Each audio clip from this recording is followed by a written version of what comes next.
नमस्कार, मैं हूं रवीश कुमार। बहुत कम समय में पूरे देश और दुनिया की खबरों पर नजर डालते हैं, तो आइए आज के मुख्य समाचार में देश भर की तमाम बड़ी खबरों को जानते हैं। आपसे हाथ जोड़कर रिक्वेस्ट है कि इस वीडियो को आखिर तक देखना और हमें सपोर्ट करने के लिए हमारी चैनल को सब्सक्राइब करें। और आप हमारा वीडियो कहां से देख रहे हैं, कमेंट बॉक्स में जरूर बताइए।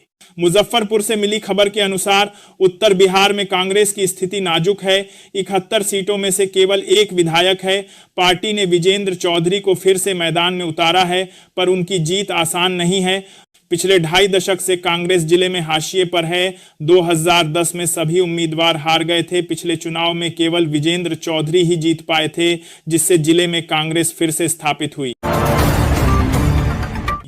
तारापुर, लखीसराय और कटिहार विधानसभा सीटें राजनीतिक गतिविधियों का केंद्र बनी हुई हैं। इन सीटों पर सत्तारूढ़ दलों के शीर्ष नेता चुनाव लड़ रहे हैं, जिससे मुकाबला दिलचस्प हो गया है। जातीय समीकरणों, स्थानीय मुद्दों और भावनात्मक राजनीति के कारण हर सीट की अपनी अलग चुनौती है। इन चुनावों में सत्ताधारी दलों की प्रतिष्ठा दांव पर लगी है और नतीजे से पहले ही सियासी पारा चढ़ गया है। मुख्यमंत्री योगी आदित्यनाथ ने लखीमपुर खीरी में मुस्तफाबाद का नाम बदलकर कबीरधाम करने की घोषणा की। उन्होंने विपक्ष के सेक्युलरिज्म को पाखंड बताया और कहा कि उनकी सरकार धार्मिक स्थलों का पुनरुद्धार कर रही है, आध्यात्मिक स्थलों का पुनरुद्धार कर रही है। योगी आदित्यनाथ ने संत कबीरदास की वाणी को समाज का मार्गदर्शक बताया और राष्ट्रभक्ति पर जोर दिया। रायबरेली के लालगंज में 395 राशन कार्ड अपात्र घोषित किए गए हैं, जिससे उपभोक्ताओं में अफरा तफरी मची है। कार्ड रद्द होने का कारण जानने के लिए लोग कोटेदारों से पूछताछ कर रहे हैं। कोटेदार भी बड़ी संख्या में कार्ड रद्द होने से हैरान हैं। आपूर्ति निरीक्षक के अनुसार सरकार द्वारा भेजी गई अपात्रों की सूची के आधार पर कार्ड रद्द किए गए हैं। पिपरा विधानसभा क्षेत्र के निर्दलीय प्रत्याशी रविरंजन कुमार की गाड़ी पर बारा गोविंद के समीप अज्ञात बदमाशों ने पत्थर से हमला किया। घटना शनिवार रात की है, जिसमें कार का शीशा टूट गया। रविरंजन सुरक्षित हैं। पुलिस ने घटनास्थल का मुआयना किया और मामले की जांच शुरू कर दी है। बिहार में छठ पूजा के बीच विधानसभा चुनाव का प्रचार जोरों पर है। विपक्ष रोजगार और अपराध के मुद्दों पर सरकार को घेर रहा है, जबकि एनडीए लालू यादव के जंगल राज की बात कर रहा है। सभी नेता मतदाताओं को लुभाने में लगे हैं, जिससे राजनीतिक माहौल और भी तेज हो गया है। भारत अब सबसे सस्ता टेलीकॉम सर्विस देने वाला देश नहीं रहा। बांग्लादेश और इजिप्ट ने कम कीमत वाले प्लान पेश करके भारत को पीछे छोड़ दिया है। आईसीसीआई सिक्योरिटीज की रिपोर्ट के अनुसार भारत किफायती दरों में ऊपर आया है, लेकिन वॉयस सर्विस महंगी हो गई है। बांग्लादेश और इजिप्ट जैसे देशों से कड़ी प्रतिस्पर्धा मिल रही है। भारत को कीमतों को प्रतिस्पर्धी बनाए रखने के लिए प्रयास करने होंगे। उत्तर प्रदेश सरकार ने सुल्तानपुर के वीर सिंहपुर में स्थित एक 100 बेड के संयुक्त चिकित्सालय के कार्यवाहक मुख्य चिकित्सा अधीक्षक डॉ. भास्कर प्रसाद को निलंबित कर दिया है। स्वास्थ्य विभाग के अपर मुख्य सचिव अमित कुमार घोष ने निलंबन आदेश जारी कर दिया है। बिहार में एनडीए सरकार बनने पर मुख्यमंत्री कौन होगा, इस सवाल पर जेडीयू नेता के बयान से अटकलें तेज हो गई हैं। बयान के बाद राजनीतिक विश्लेषक और विपक्षी दल अपने अपने ढंग से मायने निकालने में जुटे हैं, जिससे राज्य की राजनीति में सरगर्मी बढ़ गई है। श्रीलंकाई नौसेना ने एक व्यापारी जहाज से 14 लोगों को बचाया है, जिनमें 9 भारतीय नाविक शामिल हैं। जहाज से संकट का संकेत मिलने के बाद नौसेना ने तत्काल बचाव अभियान शुरू किया। सभी लोगों को सुरक्षित निकाल लिया गया है और भारतीय नाविकों की सुरक्षा सुनिश्चित की गई है। नौसेना की तत्परता की सराहना की जा रही है। उज्ज्वला गैस योजना के अंतर्गत अब गैस कनेक्शन जारी करने से पहले पंचायत स्तर पर फिजिकल वेरिफिकेशन अनिवार्य कर दिया गया है। नए मानकों के अनुसार आवेदक की बीपीएल श्रेणी और पहले से एलपीजी कनेक्शन न होने की जांच की जाएगी। इस प्रक्रिया का उद्देश्य योजना में पारदर्शिता और दक्षता लाना है, ताकि केवल पात्र परिवारों को ही लाभ मिल सके। बलरामपुर में किसान पंजीकरण प्रक्रिया ओटीपी समस्या के कारण धीमी है, जिससे केवल 52% किसानों का पंजीकरण हुआ है।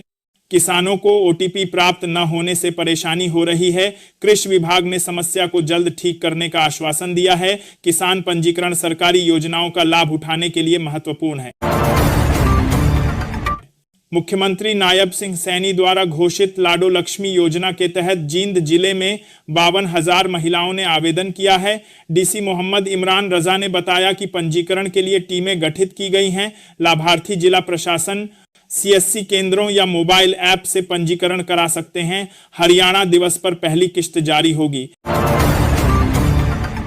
पीएम किसान योजना किसानों को आर्थिक सहायता देती है। आज हर कोई इस स्कीम से अवगत है। साल के सबसे बड़े त्योहार दिवाली, छठ सब बीत गया, लेकिन किसानों के खाते में अभी तक 2,000 रुपये की किस्त नहीं पहुंची।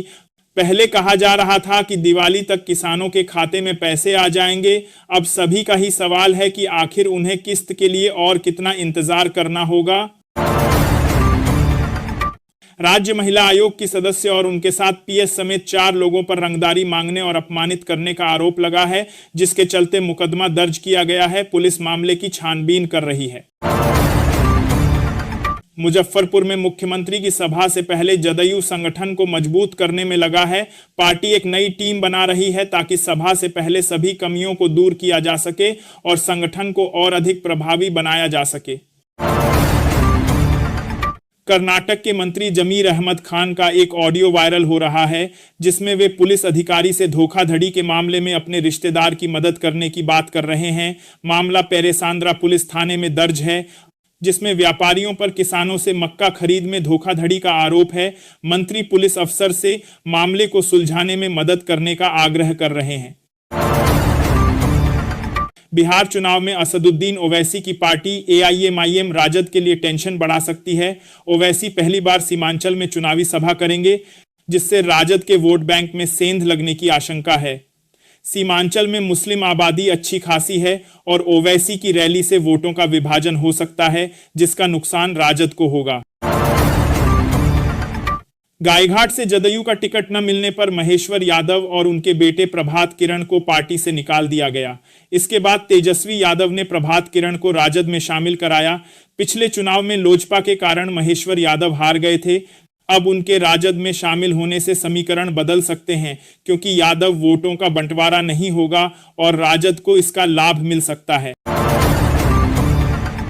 तेजस्वी यादव ने बिहार की जनता से एनडीए को 20 साल और महागठबंधन को 20 महीने देने की अपील की। उन्होंने वर्तमान सरकार पर अपराध और भ्रष्टाचार को बढ़ावा देने का आरोप लगाया। तेजस्वी ने कहा कि अमित शाह का बयान बिहार में उद्योग से महागठबंधन कहा कि भ्रष्टाचार के देश के बीच में अपारी 25 पर व्यापार के बीच में टैकिरवेश के आधार में महागठबंधन को कोई भी स्थापित न करने की मंशा दर्शाता है। उन्होंने दावा किया कि जनता बदलाव के लिए तैयार है, लेकिन बिहार को ठेंगा दिखाया जा रहा है।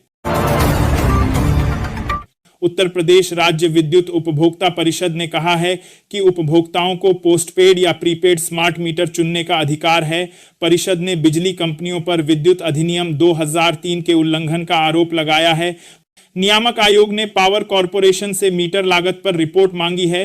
परिषद ने बिजली कंपनियों द्वारा दरें बढ़ाने की तैयारी का भी विरोध किया है, क्योंकि उनके पास उपभोक्ताओं का अतिरिक्त धन है। उत्तर प्रदेश सरकार युवाओं को रोजगार देने के लिए एमएसएमई नीति में बदलाव करने की तैयारी में है। अब शहरी क्षेत्रों में भी 7 मीटर चौड़ी सड़कों पर छोटे उद्योग लगाने की अनुमति मिलेगी। सरकार 31 अक्टूबर को औद्योगिक व रोजगार पार्कों की स्थापना की योजना भी शुरू करेगी। अभिनेता से नेता बने विजय ने करूर भगदड़ के पीड़ितों के परिवारों से मुलाकात की। यह भेंट एक निजी होटल में हुई, जहां 37 परिवारों के 200 से अधिक सदस्य शामिल थे। विजय ने प्रत्येक परिवार को व्यक्तिगत रूप से सांत्वना दी। मुलाकात एक निजी कमरे में हुई, जिससे कई लोगों ने विजय के करूर न जाने पर सवाल उठाए। दिवाली से पहले विजय की पार्टी ने पीड़ितों को 20 लाख रुपए की राहत राशि दी थी।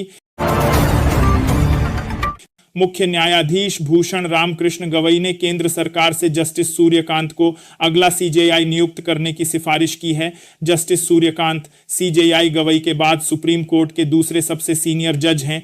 गवई के 23 नवंबर को रिटायर होने के बाद जस्टिस सूर्यकांत 24 नवंबर को 53वें सीजेआई बनेंगे। राजद नेता तेजस्वी यादव ने एक कटाक्ष करते हुए कहा कि जब पार्टी को साथ की जरूरत थी तब टिकट न मिलने पर कुछ लोगों ने पार्टी छोड़ दी।